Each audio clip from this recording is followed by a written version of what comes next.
si Kamahilom nagpuyo sa sitio Kamansilis ng Kabalamban, Cebu. Usa ka inahan ug usa ka lola. Kung pagidaron karon aduna na pay tsansa mamukita og dunay mahibaluan nga mamukita sa matag adlaw ug katabang sa ginagmay paminahanglan. Panhatag yukog dakong panahon ini ilang proyekto.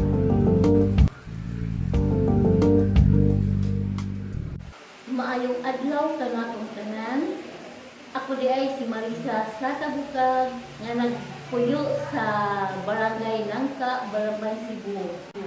Ang Cebu Normal University ay dako kay databang sa ako ang kinabuhi.